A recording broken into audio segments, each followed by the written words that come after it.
Organisers का मतलब है कि जो सेल्स प्रोड्यूस करें, कुछ ऑर्गेनाइज करें, कोई नई चीज बनाएं, उनको हम ऑर्गेनाइजर कहेंगे। अब एक होते हैं प्राइमरी ऑर्गेनाइजर और दूसरे सेकेंडरी, तीसरे टर्शरी। आपके बुक में दो लिखे गए हैं, प्राइमरी और सेकेंडरी। हाँ, वैसे होते हैं आपके बुक में यही है। तो प्राइमरी ऑर्गेनाइजर को एम्ब्रियोनिक ऑर्गेनाइजर इसलिए कहते हैं कि स्टार्टिंग में जहां से सेल की डिफरेंशिएशन होती है, ऑर्गेनाइजेशन होती है, ऐसा कहें, जहां से इंडक्शन होती है, जो ब्लास्टोपोर होता है। ब्लास्टोपोर का पता है? इन्वेजिनेशन का पता है? इन्वेजिनेशन, ये जो इन्वेजिनेशन हो रही है, गेस्टुलेशन हो रही है, इपीब्लास्ट से 3 लेयर, ये प्राइमरी ऑर्गेनाइजेशन है। अब प्राइमरी ऑर्गेनाइजेशन आप एम्ब्रियोनिक ऑर्गेनाइजर को कह लें, या एम्ब्रियोनिक इंडक्शन जो कहा था हमने कि एक एम्ब्रियो का सेल दूसरे को इंड्यूस करता है, तो इसको हम प्राइमरी ऑर्गेनाइजर कहेंगे। ये डिटरमाइन करेगा बेसिक बॉडी के प्लेन्स का, कौन सी चीज कहां से बनेगी, एक्टोडर्म, एंडोमीजो, ठीक है। और ये जो डोर्सल लिप है ऑफ ब्लास्टोपोर, ये फ्रॉग में हमने बताया था कि एक जगह होती है जहां से ऐसे स्पेस बन जाती है प्रिमिटिव स्ट्रिक की तरह, इसको ब्लास्टोपोर या डोर्सल लिप ऑफ ब्लास्टोपोर कहते हैं। इधर से ही न्यूरल ट्यूब बनता है, इधर से ही मीजोडर्म का नोटोकार्ड होता है, और ये एंडोडर्म होती है। तो ये वो जगह है जहां से न्यूरल ट्यूब वगैरह माउथ बनता है, इसको डोर्सल लिप ऑफ ब्लास्टोपोर कहते हैं। तो यहाँ से सेल्स की माइग्रेशन स्टार्ट होती है। स्टार्ट होता है बनना क्या, एंडोडर्म, मीजोडर्म और एक्टोडर्म। तो ये जो पहली ऑर्गेनाइजेशन है इसको हम कहते हैं प्राइमरी ऑर्गेनाइजेशन। और इसके रिजल्ट में क्या बनेगा? 3 जर्म्स लेयर। कौन से? अगर मैं इसको फिगर में बनाऊं, प्राइमरी ऑर्गेनाइजेशन क्या है? ये एपीब्लास्ट है और ये हाइपोब्लास्ट है। अब एपीब्लास्ट ने सोच लिया कि भाई मुझे बनानी है 3 लेयर, एक्टो, एंडो और पहले एंडो फिर मीजो फिर एंडो। ये जो एपीब्लास्ट बनाने जा रही है, ऑर्गेनाइज करने जा रही है 3 लेयर, इसको हम एपीब्लास्ट के उस एरिया को प्राइमरी ऑर्गेनाइजर कह रहे हैं, बस। ठीक है, तो ये प्राइमरी ऑर्गेनाइजर है। ऑर्गेनाइजेशन हमारी यहां से स्टार्ट हो रही है। सीधे ऑर्गन बनेंगे क्या? सीधे सेल्स बनेंगे, डिफरेंशिएटेड नहीं। कौन से सेल बनेंगे? 3 लेयर्स बनेंगी, एक्टो, एंडो, मीजो। इनका बनना प्राइमरी ऑर्गेनाइजेशन है। अब ये जब बन जाएंगी, फिर ये डिसाइड करेंगी हमें क्या बनाना है। जब एक्टो और एंडो और मीजो कुछ बनाए तो उसे कहेंगे ये दूसरी ऑर्गेनाइजेशन है, सेकेंडरी ऑर्गेनाइजेशन है। तो प्राइमरी ऑर्गेनाइजेशन ये हो गई। Primary organiser. सेकेंडरी ऑर्गेनाइजर जो सेकेंडरी ऑर्गेनाइजर है, बाद में, जाहिर बात है, बाद में डेवलप होगा और specific reasons of the embryo में प्रमोट करेगा। इधर से ये बनेगा डिफरेंशिएशन, इधर से ये बनेगा, उधर से ये बनेगा। यार मैं आपको ऐसे बता रहा हूं, आपको चीज समझ नहीं आ रही। देखें, अगर मैं ये बनाऊं कि ये तीनों लेयर हैं, यहां से क्या डिसाइड होगा? अब ये तीनों बन गई हैं, प्राइमरी ऑर्गेनाइजेशन हो गई है। अब ये एपिब्लास्ट नहीं है, एक्टोडर्म है, ये मीजोडर्म, और ये नोटोकार्ड है। तो यहां से क्या बनेगा? खोपड़ी, यहां से नोटोकार्ड, यहां से आंखें, यहां से स्किन, यहां से कान सपोज करें, ऐसे ऐसे, यहां से एनल ओपनिंग, ये वो। ये जो सेल्स डिसाइड करें हम ये बनाएंगे, हम ये बनाएंगे, तो ये जो इसके सेल्स हैं ये स्पेसिफिक सेल बनाने के लिए रिस्पॉन्सिबल है। तो ये खुद सेकेंडरी ऑर्गेनाइजर है, और ये जिससे बने वो प्राइमरी ऑर्गेनाइजर था। ठीक है, तो secondary organizer zone of polarizing activity. हर किसी की ड्यूटी लगेगी, आपको बन के इधर जाना है, आपको बन के इधर जाना है, आपको बन के बीच में रहना है, गट बनना है, आपकी लोकेशन ये होगी। आपको बन के इधर रहना है, इस सेल को इधर रहना है, इस सेल को। तो ये ठीक है। चलो भाई, ये आपका ऑर्गेनाइजर वाला किस्सा हो गया। प्रेगनेंसी का पता है आपको, नरिशमेंट मदर को, ये वो, ये ऐसे बातें लिखी हुई हैं इसके अंदर। रिस्क क्या है बेबी को प्लेसेंटा के थ्रू इधर उधर। भाई ये रीडिंग करनी है आपने कि फर्स्ट 3 माह में क्या क्या बनता है। ठीक है, हाँ ये रीडिंग करनी है, हकीकत है। ठीक है भाई, इधर बताएगा मोरुला ब्लास्टुला, ब्लास्टुला के साथ इम्प्लांटेशन हुई, वहीं से स्टार्ट करेगा फर्स्ट मंथ। और इम्प्लांटेशन से, फर्टिलाइजेशन से नहीं, इम्प्लांटेशन से स्टार्ट होती है और वो ग्रो करेगी, प्लेसेंटा बनाएगा, इतने दिनों में ये बनेगा, कनेक्शन बाल हो जाएगा, फिर बच्चे की डेवलपमेंट होगी, अर्ट वगैरह ये चीजें इसमें बन जाएंगी। और ये ऐसे ही रीडिंग करनी है कि सेकंड ट्राइमेस्टर में क्या बनेगा, टेस्टिस कब बन के बाहर निकलेंगे, 7 मंथ, 8 मंथ, 9 मंथ, ये ऊपर नीचे हो सकता है ये। जी ट्रिप्लो, ट्रिप्लो ब्लास्ट, असा ट्रिप्लो ब्लास्ट हूँ।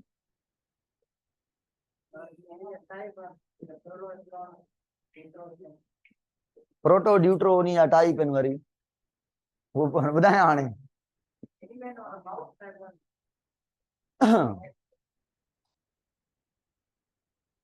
हम है ना इंसान, प्लेटिहेल्मिन्थस से लेके सारे ट्रिप्लोब्लास्टिक हैं। प्लेटिहेल्मिन्थस के बाद कौन सा फाइलम है, एस्किलहेल्मिन्थस। उसके बाद एनिलीडा, एनिलीडा, एनिलीडा के बाद आर्थ्रोपोड, फिर मोलस्का, फिर काइनोडर्मेटा।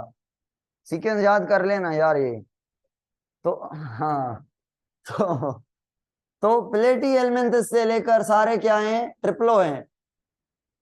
ट्रिप्लोब्लास्ट का मतलब इसके अंदर जर्माइनल लेयर, एक्टोडर्म, मीजोडर्म और एंडोडर्म तीनों हैं। मीजो का काम क्या है, केविटी बनाना ना, बॉडी केविटी, मगर ये नहीं बनाता।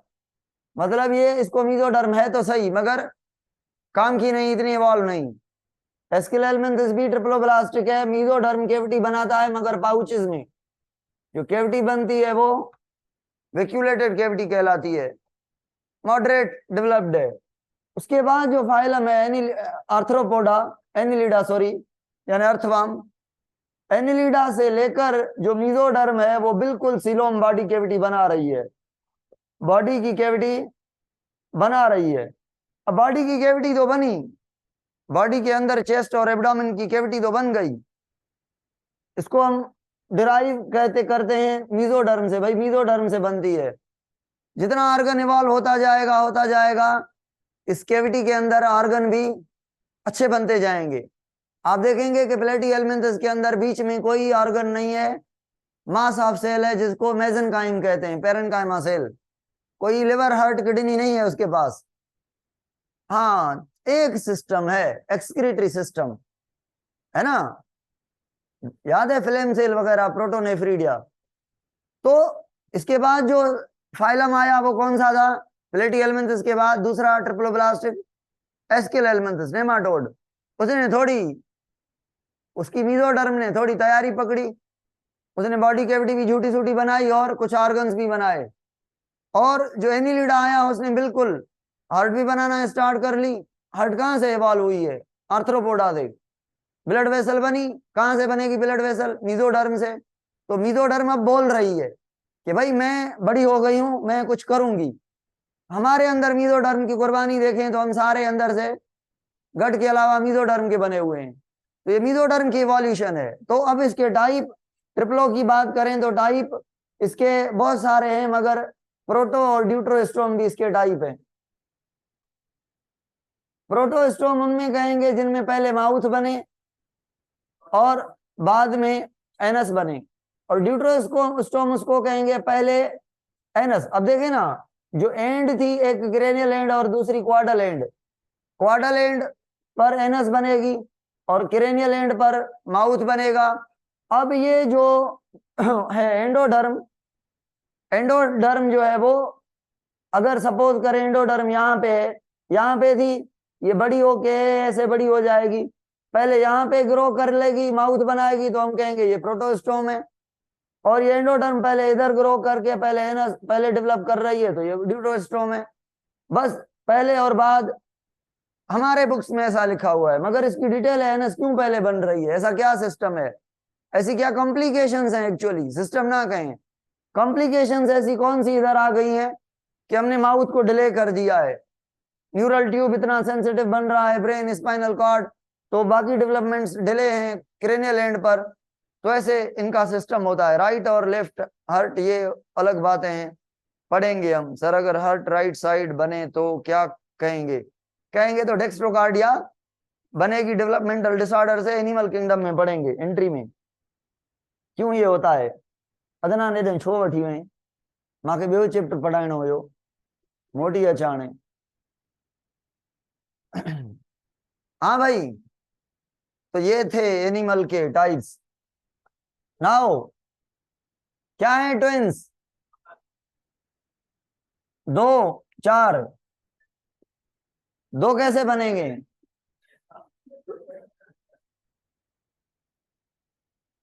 दो कैसे बनेंगे, ऐसे बन सकते हैं। पहले तो जो ट्विन है जरूरी है कि आइडेंटिकल हो, जरूरी नहीं, एक मेल और एक, दोनों मेल दोनों फीमेल हो सकते हैं। अगर एक एक के बजाय 2 एक बन जाएं due to the hormonal unbalance, एक ओवरी को स्टिमुलेट करने के बजाय दोनों को स्टिमुलेट कर दिया, ठीक है, या एक ओवरी ने पिछले माह डिले किया था, अब दूसरी ओवरी के साथ एक प्रोड्यूस करा, ये 2 तरीके होते हैं एक साथ प्रोड्यूस करने के, तो दोनों एक बन गए हैं, तो दोनों के साथ स्पर्म फर्टिलाइज कर सकते हैं। 2 डिफरेंट जायगोट बने तो डिफरेंट बच्चे होंगे, it may be both male both female, it may be एक मेल एक फीमेल, मगर आइडेंटिकल नहीं है, मोनोजाइगोटिक अलग अलग जायगोट से बने हैं, तो इनमें डिफरेंस होगा। और अगर एक एक बने, एक स्पर्म उसके साथ फर्टिलाइज करे, फर्टिलाइजेशन के बाद ये एक जायगोट क्लीवेज करने के दौरान जो ब्लास्टोमेयर 2 सेल बनते हैं वो इकट्ठे ना रहें, एक मोर्यूला ना बनाएं, सेपरेट हो जाएं।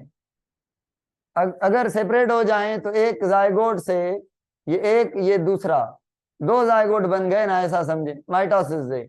अब ये एक जगह पे इम्प्लांट होगा, ये दूसरी जगह पे इम्प्लांट होगा, एक बच्चा ये दूसरा बच्चा, दोनों एक जैसे आइडेंटिकल ट्विंस। तो ये identical twins, fraternal twins, dizygotic twins, dizygotic जो है वो आइडेंटिकल से मोनोजाइगोटिक से कैसे डिफरेंट है। डायजाइगोटिक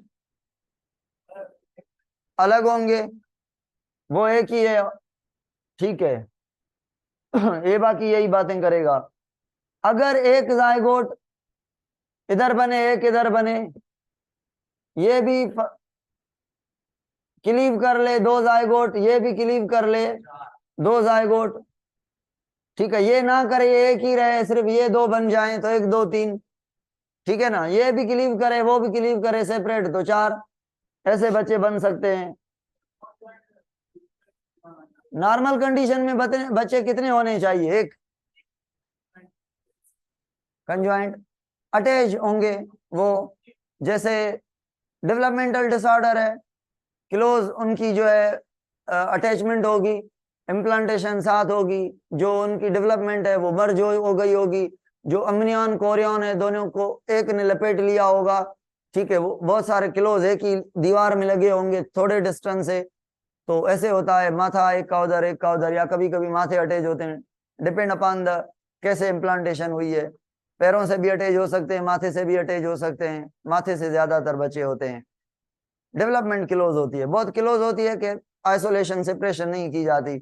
वहाँ वो जो सेल्स हैं जो एक्स्ट्रा एम्ब्रियोनिक लेयर बनाते हैं प्लेसेंटा, उनको कोई बताएगा कि हम 2 हैं, उसके सेल बचे के उसके सेल दोनों अम्नियन बनाएंगे, अम्नियन अम्नियन से मिल जाएगी, उनको लगेगा हम एक बच्चे को कवर कर रहे हैं, हालांकि 2 होंगे अंदर।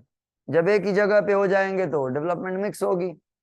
इसके प्रॉब्लम होते हैं बहुत सारे, ब्लड ग्रुप्स के आइडेंटिकल है नहीं है क्या है, ये वो, ये 2 बच्चे बन रहे हैं, देखें सही तरह से अलग अलग इम्प्लांट है ना, अलग अलग लेयर्स ये वो। छॾियो हाणे हिन चैप्टर के मां तव्हांखे छा पढ़ायां, रुबेला पढ़ीसीं न, छड़ियो रुबेला के बाबा दुखिया रुबेला गाल ॿुधायां हिकिड़ी रटो लॻाईंदव मीज़ल्स मम्स रुबेला ये टे वायरस जूं बीमारियूं आहिनि न टिनी जी जेका ट्रीटमेंट अथव एंटीबायोटिक ट्रीटमेंट अथव जेका वैक्सीन अथव हिकु ई अथव ठीकु आहे डिप्थेरा ऐं टेटनस यादि अथव छा आहे टेटनस यादि न आहे टेटनस यादि नहीं टेटनस टेटनी और टेटनस टेटनी कैल्शियम की कमी से झटके और टेटनस बैक्टीरिया की वजह से मसल में प्रॉब्लम इन दोनों का भी जो एंटीबायोटिक है वो बहुत क्लोज है कि नहीं है बहुत क्लोज है कि फैमिली का है तो ये हम आगे वाले चैप्टर में पढ़ेंगे कौन सा चैप्टर पढ़ना है आज man and his environment man and his environment पढ़े या एनिमल के अंदर वो पढ़े वेलफेयर 2 दिन में हो जाएगा वेलफेयर यार इकोलॉजी इजी इकोलॉजी है मगर उसके पेज पता है कितने हैं मैंने रात पेज काउंट किए थे हाँ मैंने देखा कि ये कितने दिन में पूरा होगा तो भाई पहले मैं ये पढ़ा रहा हूं बाद में एनिमल वो पढ़ाऊंगा ह्यूमन वेलफेयर काडे वयो छो न तो मिले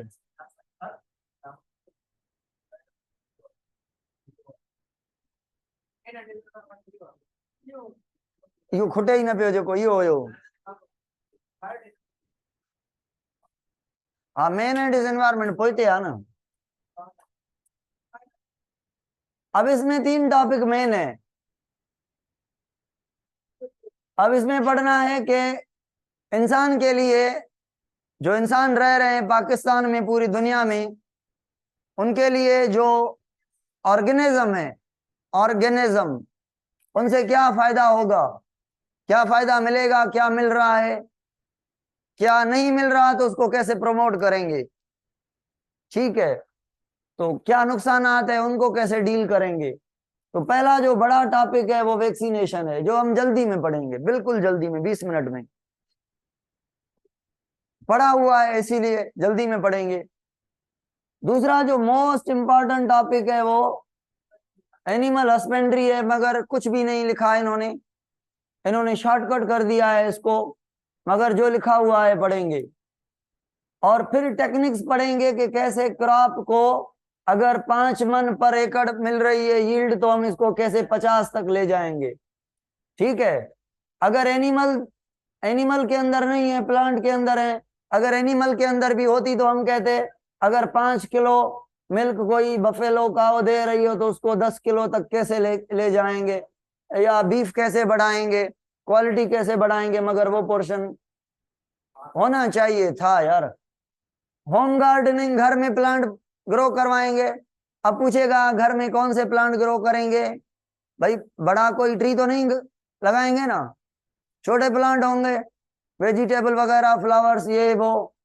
तो उनके फायदे पूछेगा क्या है खर्चे में मसला होगा गरीब के लिए अच्छा होगा सब्जी नहीं लेनी पड़ेगी सब्जी स्टोर भी कर सकता है ये वो ये यही बातें लिखी हुई हैं ठीक है अब ये पढ़ रहे हैं हम और माइक्रोब का क्या रोल है वेलफेयर में माइक्रोब का रोल है वेलफेयर में हम पढ़ेंगे कि बैक्टीरिया को मार सकते हैं हम पढ़ेंगे कि प्लाज्मोडियम को हम अच्छे तरीकों से एमोबा को अच्छे तरीके से यूज कर सकेंगे बैक्टीरिया को अच्छे तरीके से यूज कर सकेंगे और बायोटेक्नोलॉजी में कितना वेलफेयर है ऑयल ईटिंग बैक्टीरिया ये वो सारी चीजें पड़ी हुई हैं जस्ट यहाँ पे उनको समेटना है फिट करना है तुम इधर इस बॉक्स में जाओगी फला बैक्टीरिया इस बॉक्स में जाएगी मतलब ये करेगी ये इंटेस्टाइन के अंदर अच्छा काम करती है ये बायोटेक्नोलॉजी में चीज बना के देगी योगर्ट बना के देगी ये वो वगैरह वगैरह वगैरह ठीक है ये चीजें हम देखेंगे इस चैप्टर में now moving to start the chapter from the first portion that is vaccination biology ने बड़ी ट्राई की है कि इंसान को फायदा दूं ये पता है भाई ठीक है human health and disease role microbe in human welfare policies improvement food, ये हम सारी चीजें देखेंगे। इंट्रो था इसीलिए मैंने नहीं पढ़ा। हाँ भाई, वैक्सीन क्या है? वैक्सीन, वैक्सीन क्या है? कोई केमिकल है, अमाउंट है कोई सब्सटेंस का जो पी लेंगे या लगा लेंगे बॉडी में। दरअसल इसमें पैथोजन के एंटीजेंस होंगे या टूटे फूटे पैथोजन होंगे, इनएक्टिव पैथोजन होंगे, एक्टिव नहीं होंगे। कभी कभी एक्टिव भी होते हैं, मगर वो पहले नहीं कहेंगे, कहेंगे एक्टिव नहीं है, वो एक्सेप्शनल बात है, हम पढ़ेंगे। तो कहेंगे एंटीजन होते हैं, किसके एंटीजन? पैथोजन के। एंटीजन हमें कोई अकेली नुकसान देगी? नहीं, एंटीजन अकेली कोई नुकसान नहीं देगी। अगर बैक्टीरिया की एंटीजन दो चार उठा के हम खा लें, हमें फायदा देगी। पता है क्या? अगर दो चार बैक्टीरिया मार के हम अंदर डाल दें, हमें फायदा देगी। पता है क्या? हमारी बॉडी देखेगी एंटीजन को, ये एंटीजन मिली है मतलब ये बैक्टीरिया हमारी बॉडी में आ गई है।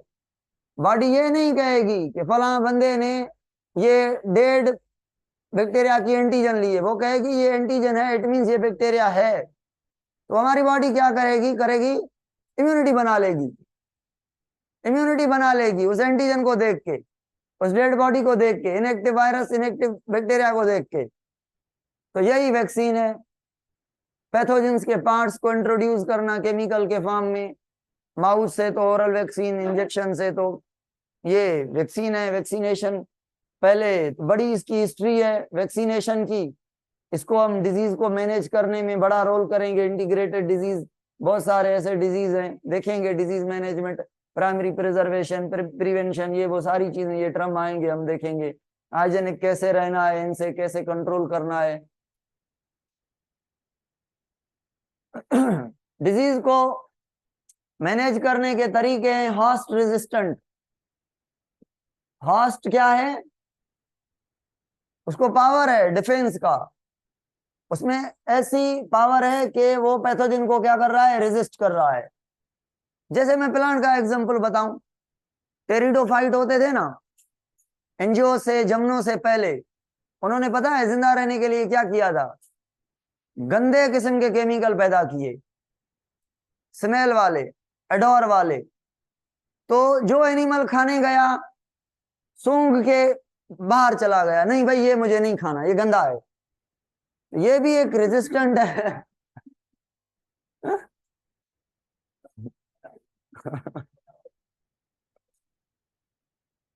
ये भी एक रेजिस्टेंस ही है।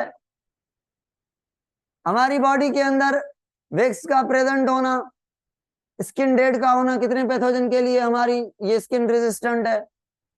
पोटैटो का मैंने एग्जांपल बायोटेक्नोलॉजी में दिया था, और बैगन का, ब्रिंजल का एग्जांपल दिया था, और पता नहीं किसका एग्जांपल दिया था, नाइट शेड प्लांट का एग्जांपल दिया था कि नाइट शेड प्लांट जो है वो इंसेक्ट रेजिस्टेंट, पेस्ट रेजिस्टेंट होता है। उसके जीन निकाल के पोटैटो को भी दे दिए, लो भाई तुम्हें भी इंसेक्ट तंग करा है। कॉटन को भी दे दिए, लो भाई, कॉटन को स्पेशली दिए थे हमने, लो भाई इंसेक्ट अब तुम्हें भी कुछ नहीं करेगा। क्यों? क्योंकि नाइट शेड प्लांट वाले जो नेचुरल जीन थे केमिकल बनाने वाले, केमिकल कौन सा?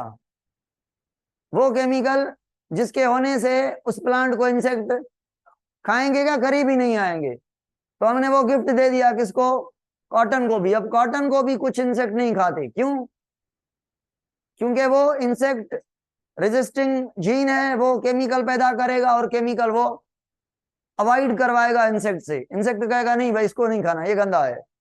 ठीक है, तो हम देखेंगे बायोलॉजिकल कंट्रोल क्या है। बॉयज अगर मैं पूछूं, बॉयज अगर मैं पूछूं एंटीबायोटिक से नहीं इलाज करना, हास्ट की रेजिस्टेंस ही नहीं देखनी, हम मछलियां ग्रो करवा रहे हैं पानी में, खड्डे हैं ना जो बारिश का पानी खड़ा हुआ है जिनमें, उनमें पॉपुलेट मछली होती है एक, बड़े उसके अंदर स्पाइन ज्यादा होते हैं। वो जो मछली है ना मॉस्किटो के लार्वा को खाती है, मॉस्किटो के बड़ी तेजी से खाती है। अगर वो आ जाए तो उस पानी में मॉस्किटो के कितने अंडे हैं वो भी नहीं बचेंगे, और जो अंडे से बच्चे पैदा होंगे वो भी। तो मॉस्किटो दुनिया से मतलब उस एरिया से खत्म, तो मलेरिया खत्म। अब मलेरिया को खत्म करने के लिए हमने मछली का यूज किया, तो मछली एक लिविंग ऑर्गेनिज्म है। अगर लिविंग ऑर्गेनिज्म को यूज करके कोई बीमारी कंट्रोल कर रहे हैं तो उसे कहेंगे biological control. Culture control, culture control कैसे होगा? सेल्स को कल्चर करेंगे, कल्चर पे एक्सपेरिमेंट भी करेंगे कि भाई ये दे के देखें, ये चीज जैसे मैंने वो पढ़ाई थी बायोटेक्नोलॉजी में, कल्चर करवा के वहां पे एक्सपेरिमेंट करेंगे, लिवर के सेल निकाल के वहीं पे एक्सपेरिमेंट। ऐसा नहीं है कि दवाई अंदर डाल दें, भाई देखें लिवर पे असर करती है या नहीं, और दवाई अंदर गई, असर के बजाय नेगेटिव असर, लिवर ही गया, तो आदमी भी तो एक्सपेरिमेंट बाहर निकाल के करने चाहिए। यहाँ पे बहुत सारी चीजें हैं। अब केमिकल कंट्रोल का एग्जांपल कोई आप बताएं।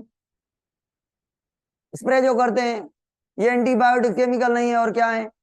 फिनोल, ये वो जो बैक्टीरिया में पढ़े थे आपने कि भाई बैक्टीरिया को भगाना है, स्टेरिलाइजेशन करनी है, एंटीसिपेशन करनी है, तो केमिकल दे जो केमिकल बैक्टीरिया को इरिटेट करते हैं, उन केमिकल की वजह से, जैसे फिनोल का, हेलाइड्स का यूज किया था इधर उधर, ऐसी चीजें देखी थी। या स्प्रे का एग्जांपल बेस्ट है, ऑक्सिन हार्मोन का स्प्रे, वीडीसाइड 2,4-D, ये केमिकल में आ जाएगा ना। ठीक है, चलो भाई। फास्ट रेजिस्टेंट एनिमल और प्लांट में ये प्रॉपर्टी होगी विच रिस्ट्रेन द, यार ये रीडिंग कर ले, ठीक है ना यार, कुछ भी नहीं लिखा है नोट में। हालांकि देना क्या चाहिए था पता है? कोर्स ऐसे बनना चाहिए, ये इसने बायोलॉजिकल कंट्रोल दिया ना, डेफिनेशन है खाली, इसका एक एग्जांपल लिखा होना चाहिए, जैसे मैंने फिश का बताया, ऐसे हर एक में एक एक एग्जांपल होना चाहिए। नहीं भाई चलो बस रीडिंग करते चलो, रट्टा मारो, ठीक है। Culture control is usually engaging the environmental changes having the pet disease as well. Culture control based on the intercropping, intercropping. Intercropping क्या है? कल्चर जो कल्चर कंट्रोल है ना, दो तरह के होते हैं, मैंने बताया। वैसे तो बहुत सारे हैं, दो मोस्ट इंपॉर्टेंट है ब्रॉडली। एक कल्चर सेल निकाल के लैब के अंदर वहां पे आप, एक है नेचुरल इन्वायरमेंट में कल्चर कर लें। भाई मैंने एक एग्जांपल बताया था, मीरपुर से सरहद तक, घोटकी तक एक ही नस्ल की गंदम पोक लें, ग्रो कर लें, तो जो पैरासाइट आएंगे वो इधर से लगेंगे तो घोटकी तक पहुंचेंगे, सारी गंदम को तबाह कर देंगे। अगर बीच में कोई और प्लांट, कोई और वैरायटी, कहाँ पे गंदम लगी हुई है, कहाँ पे मकई लगी हुई है, कहाँ पे कॉर्न लगी हुई है, कहाँ पे कोई क्या है, बार्ले है, ये है, वो है, गन्ना है, तो इंसेक्ट जो है गंदम वाले, गंदम की भी 10 वैरायटी है, एक को खाएंगे दूसरी को नहीं खाएंगे, क्योंकि उस दूसरी वैरायटी इनको पसंद नहीं है। ठीक है, अगर एक ही वैरायटी होगी, उसका एक पैथोजन आएगा तो वो लाखों बनाएगा, करोड़ों बनाएगा, और आपकी कितनी एकड़ गंदम होगी, सारी को सारी को खा जाएगा। क्यों? क्योंकि उसको एनवायरमेंट क्या मिलेगा, बड़ा, और वो कितना होगा, भले एक हो, दो हो, ऑर्गेनिज्म कितना रिप्रोड्यूस करेगा, स्लो, नॉर्मल, फास्ट। फास्ट क्यों? रिसोर्सेज अनलिमिटेड हैं, तो उसकी भी भलाई और हमारा काम गया। तो इंटरक्रॉपिंग ये है कि आप जो प्लांट हैं उसमें एक ही जगह कर ले, ऊपर से बड़े दरख्त हैं, डेड पाम लगी हुई है, नीचे से कोई छोटे प्लांट लगे हुए हैं उसी सेम जमीन के अंदर, ये भी इंटरक्रॉपिंग कहलाएगी। ठीक है। क्रॉप रोटेशन का मतलब क्या है? क्रॉप रोटेशन, डिजीज को मैनेज करेंगे क्रॉप रोटेशन से। इस साल गंदम की सीजन कब होती है? सर्दी में ना, सर्दी में गंदम की थी, और जब समर आएगा सीजन किसकी होती है? कॉटन की, तो कॉटन की। अगले साल गंदम की जगह, गंदम नहीं कोई और चीज करेंगे इसी सीजन में, और भी तो चीजें होती है ना गंदम की जगह, शुगर केन लगा दिया, और जो और जो शुगर केन 12 महीने चलता है, 2-3 साल चलता है, तो 12 महीने या 2-3 साल ये शुगर केन ही चलेगा, तो 2-3 साल के बाद फिर आपने क्या लगाई? गंदम। फिर कॉटन की जगह क्या क्या लगाएंगे? साग। चलो, तो मतलब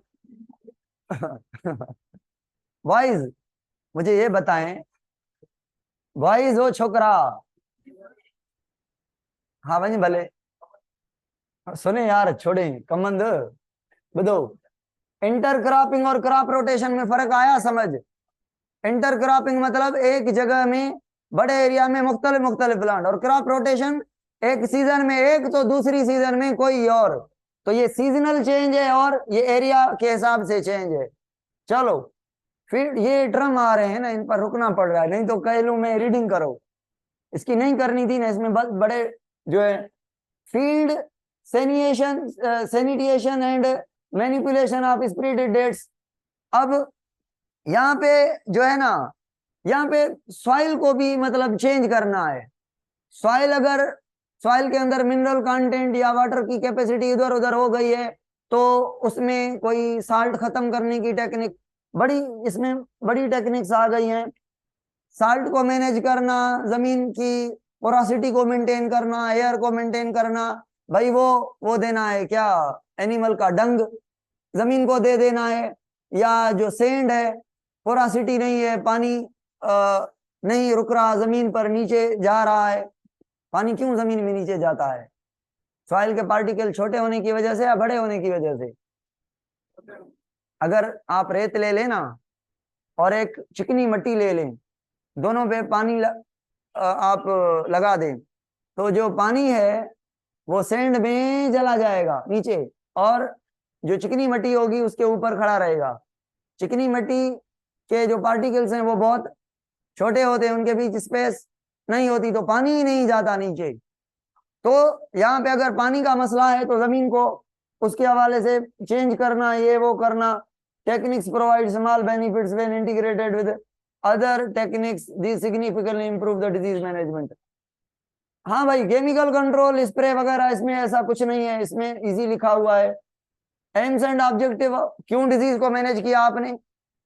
भाई फसल अच्छी चाहिए, गंदम ज्यादा चाहिए, खुद भी खानी है, बेचनी भी है, पैसे कमाने हैं, ठीक है, इकोनॉमी बढ़ानी है, पूरे पाकिस्तान को खिलाना है, पूरी दुनिया को एक्सपोर्ट करना है हमें, ठीक है, और जो है कंट्रोल करना है पैथोजेंस पर कि पैथोजन बढ़ ना जाएं। बस ये चीजें, डिजीज का ट्रीटमेंट क्यों जरूरी है, वैक्सीनेशन एंड इंपॉर्टेंस। मुश्किल वैक्सीन, हाँ भाई, कौन सा साइंटिस्ट था जिसने पहली पहली वैक्सीन बनाई? वैसे तो बहुत हैं, हमारे अपने बुक में एडवर्ड जेनर है, वैसे तो बहुत सारे हैं इससे पहले। पता है एडवर्ड जेनर ने कॉपी की, एडवर्ड जेनर ने एक कल्चर की कॉपी की। पुराने जमाने में कल्चर होता था कि उनको पता होता था, ये पता नहीं है कि इलाज कैसे हुआ, मगर वो कर लेते थे। उनको पता नहीं होता था कि ये कैसे होगा, मैकेनिज्म क्या है, मगर बीमारी का इलाज। कुछ बीमारियां होती थी उनके अंदर, वो क्या करते थे, पेशेंट के सेल्स, स्किन की बीमारी के सेल्स निकाल के किसी हेल्दी बच्चे के अंदर उसके जो मांस है, गोश्त है, उसको काट के उसके अंदर वो पेशेंट वाले सेल्स, जो जैसे स्मॉल पॉक्स और काउ पॉक्स में ब्लिस्टर्स निकलते हैं, रेशेस निकलते हैं, वो स्किन उस पेशेंट की निकाल के हेल्दी पर्सन के अंदर डाल देते थे और इम्यूनिटी जनरेट हो जाती थी। तो ऐसे बहुत सारे ठीक हुए थे आदमी, तो उन्होंने उनसे कॉपी की। एडवर्ड जेनर ने, आपने पढ़ी हुई है एडवर्ड जेनर की कहानी कि क्या किया इसने, कैसे वैक्सीन बनाई, किसकी वैक्सीन बनाई? स्मॉल पॉक्स की वैक्सीन बनाई, काओ पॉक्स को यूज करके। काओ पॉक्स एक बीमारी है जिसमें भी स्किन पर दाने दाने निकलते हैं, रेशेस, ब्लिस्टर निकलते हैं, और स्मॉल पॉक्स में भी स्किन पर दाने निकलते हैं, मगर स्मॉल पॉक्स से डेथ हो जाती है और काओ पॉक्स गरीब किस्म की बीमारी है, डेथ नहीं करती। इसने देखा कि जिन जिन को स्मॉल पॉक्स हुई है, मतलब खतरनाक बीमारी, मतलब जो डेथ करवा रही है स्मॉल पॉक्स, वो उनको पहले काओ पॉक्स नहीं हुई थी, और जिन जिन को काओ पॉक्स हुई थी 100 ईयर गुजरने के बाद भी उनको कभी भी उम्र में स्मॉल पॉक्स नहीं हुई। तो इसने नोट किया कि भाई काओ पॉक्स और स्मॉल पॉक्स में असर का फर्क है, मगर ये दोनों भाई भाई हैं। ठीक है, इनको मारने का एक ही तरीका है, मारने का तरीका एक ही है। इन्फ्लुएंस काउ पॉक्स का कम है स्मॉल पॉक्स का, तो इसने क्या किया, जेम्स नाम का एक 8 साल बच्चा उठा के उसको इसने काउ पॉक्स से फ्लूइड निकाल के इंजेक्ट कर दिया, 2-3 वीक छोड़ दिए, इम्यूनिटी जनरेट, काउ पॉक्स से ब्लिस्टर तो निकले, उस बच्चे की स्किन खराब हो गई बेचारे की, फिर वो 2-3 वीक के बाद सेट भी हो गया, बुखार वगैरह से ये वो सारा ठीक हो गया। कुछ टाइम के बाद उसने स्मॉल पॉक्स ले ली और स्मॉल पॉक्स की इंजेक्शन भर के लगा दी, किसको, जेम्स को। और ये खतरनाक बीमारी है स्मॉल पॉक्स, मगर पहले इसको क्या करवाई, कौन सी बीमारी, काउ पॉक्स। तो उसके पेरेंट्स भी परेशान थे कि भाई हमारा बच्चा खैरात में गया, ठीक है। हाँ नहीं, ये छोटे बच्चे पे इम्यूनिटी होती है ना, बनती है, इसीलिए पोलियो की इम्यूनिटी आप पहले ईयर्स में बना सकते हैं, मीजल्स मम्स की पहले ईयर्स में बना सकते हैं, तो इसीलिए ये छोटे बच्चे पर ज्यादा काम करेगी, ज्यादा इफेक्टिव होगी। वैसे बन सकती है बड़े पर भी, ज्यादा इफेक्टिव छोटे बच्चे पर है, तो चलेगी माउस पर भी, मगर उसकी स्किन जो है वो हमारी से चेंज है और रिएक्शन वो नहीं होंगे, मे भी ना चले, वैलिड ना हो, मगर समहाउ माउस पे चलेगी, क्योंकि काओ और ह्यूमन दोनों पे चल रही है तो माउस पे भी चलेगी। चिंपैंजी पे भी होनी चाहिए, क्योंकि ये तो और क्लोज हो गई बात काओ पॉक्स स्मॉल पॉक्स की। तो भाई क्या किया इसने, लगा दी कौन सी injection, smallpox. Smallpox लगाने के बाद दुआएं मांग रहा था कि मेरी बात सच्ची हो कि अब स्मॉल पॉक्स ना हो, वाकई नहीं हुई। It means small pox inter करने के बाद उसको स्मॉल पॉक्स क्यों नहीं हुई, क्योंकि स्मॉल पॉक्स के लिए इम्यूनिटी बनी हुई थी, कैसे, काउ पॉक्स से। बॉडी ने जो काउ पॉक्स को देख के इम्यूनिटी बनाई, वही इम्यूनिटी काम आ रही है काउ पॉक्स के लिए भी, स्मॉल पॉक्स के लिए भी। ठीक है, तो ये ऐसे इसने हमारा टाइम जाया किया एडवर्ड जेनर ने, और इसने ये बनाई।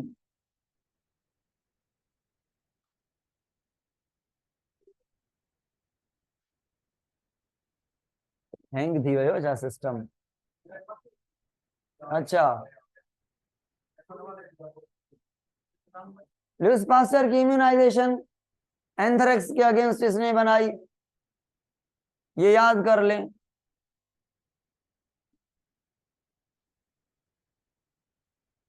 Process of introducing vaccine into the body, mouth से या इंजेक्शन से, अगेंस्ट द पर्टिकुलर डिजीज और पैथोजन इज कॉल्ड एज।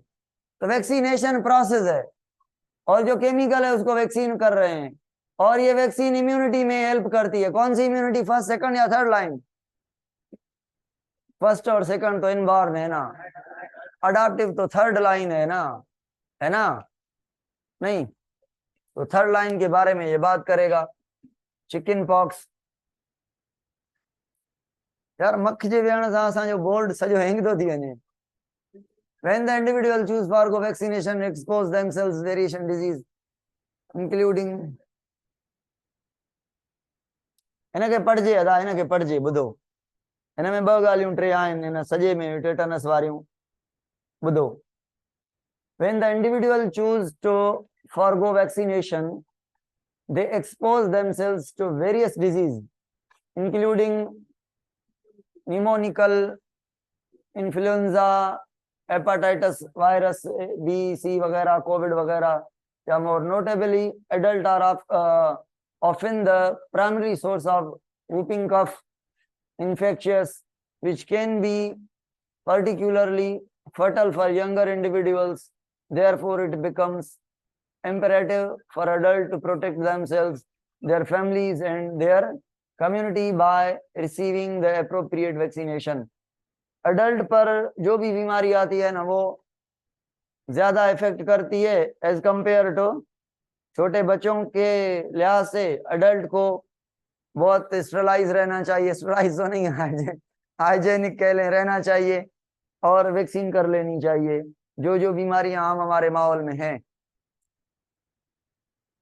तो ना दो टेटनस क्या है, टेटनस चिकन पॉक्स वायरस है, बैक्टीरिया है, चिकन पॉक्स टेटनस वायरस है बैक्टीरिया है? ये बैक्टीरिया है। टेटनस कहाँ पे इन्फेक्शन करती है? पढ़ाया था ना। एक्चुअली अटैक नर्वस सिस्टम पे होता है मगर इफेक्ट मसल पर होता है। तो जो मसल पर इफेक्ट होता है वो न्यूरॉन की वजह से होता है।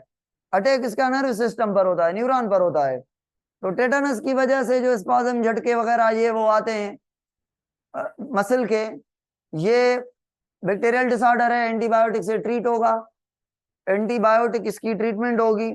और जो टेटनस है, बाकी तो सिम्टम होंगे ना, बुखार वगैरह, फटीग, लॉस ऑफ एपेटाइट, ये वो, फ्लू, सोर थ्रोट, ये कॉमन सिम्टम होंगे।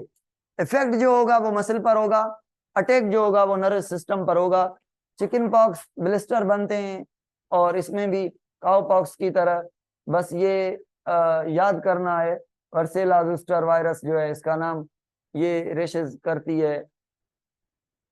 हाँ भाई, कोरोना वायरस, ये याद था, साइनोफार्म वैक्सीन लग रही थी हर किसी बंदे को। हाँ, फाइजर, मैंने साइनोफार्म लगवाई थी। ठीक है, चलो चलो।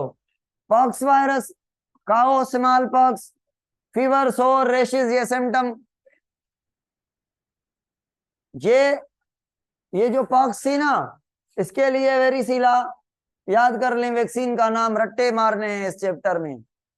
हाँ, पोलियो वायरस कौन सी वायरस करती है? पोलियोमाइलिटिस वायरस का नाम है। और क्या होगा? लिम्स पैरालाइज होंगी। पता है यार ये सारी चीजें आपको। बाकी भाई ये नौजिया वगैरह, ये वो सारी चीजें सिम्टम होंगे। और इसका ट्रीटमेंट क्या होता है? इसका होता है या ओरल पोलियो वायरस या inactive polio virus. Inactive polio virus डाल दें, इनएक्टिवेटेड आईपीवी या OPV. OPV oral polio virus या इनएक्टिव पोलियो वायरस। ठीक है, तो उस वायरस को देख के क्या करेगा बॉडी का मैकेनिज्म?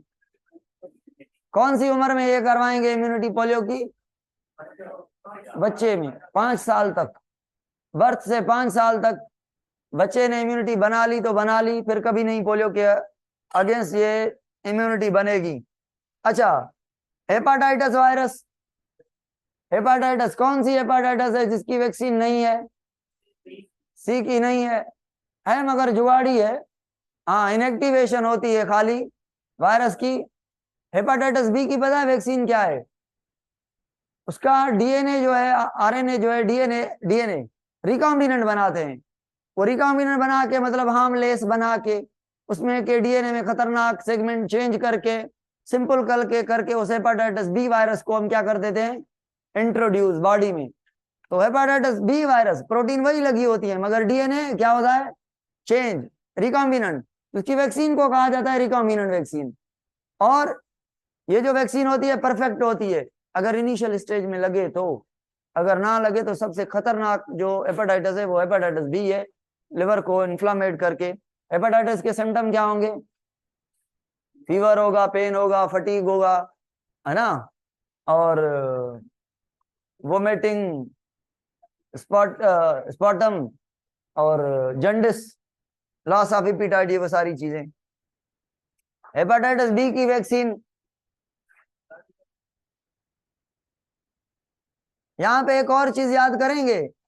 अच्छा, ये measles mumps rubella, MMR vaccine का नाम है। Measle mumps rubella vaccine. ठीक है,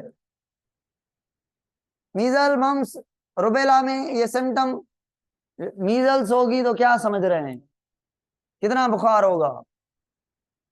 मम्स में थ्रोट स्वेलिंग करता है। बीमारियां नहीं पढ़ा रहा मैं, ये पढ़ी हुई है आपने।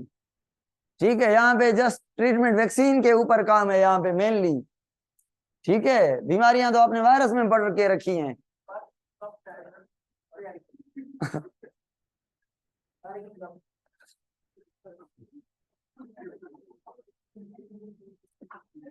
मसलो तो ना है ना, वाकई के भी थी सके थी ना। और माना है ना जी, डॉग की तरह तेज क्या कोई थी क्या नीचे कोई? हाँ, डिप्थेरा, डिप्थेरा टेटनस। डिप्थेरा टेटनस की ट्रीटमेंट कौन सी वैक्सीन बताई मैंने? दोनों क्या है? बैक्टीरियल, दोनों बैक्टीरियल है। इन दोनों के लिए DTTT वैक्सीन होती है, डिप्थेरा टेक्सस या टेक्सोइड, और टेटनस टेक्सस या toxoid. Toxus toxoid TT, diphtheria toxoid DT, ये वैक्सीन हैं।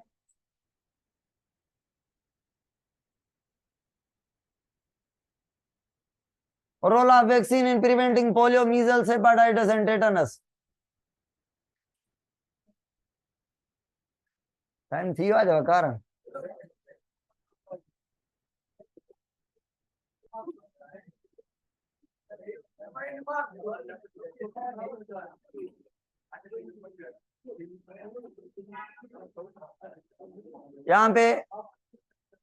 यहाँ पे जो है ना बताएगा, यहाँ पे पोलियो के बारे में, कहाँ अटैक करती है, वायरस कौन सी है, कौन सा टाइप है उसका, ट्रांसमिशन कैसे होती है, ट्रांसमिशन उसकी याद करनी है।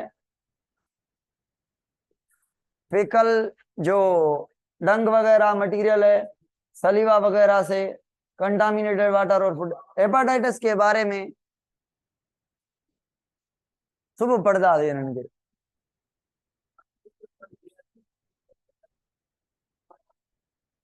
पोलियो के सिम्टम में मेन सिम्टम याद रखने हैं, लिम्स पैरालिसिस ये वो।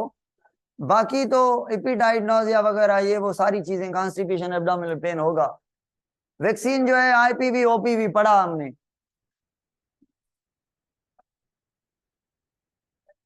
मीजल्स के लिए वैक्सीन का नाम बताएं। MMR। मम्स के लिए MMR, रुबेला के लिए। बस बाकी मीजल्स में होता क्या है वो समझना है, ट्रांसमिट कैसे होती है। ठीक है, चलो कल पढ़ेंगे मीजल्स से।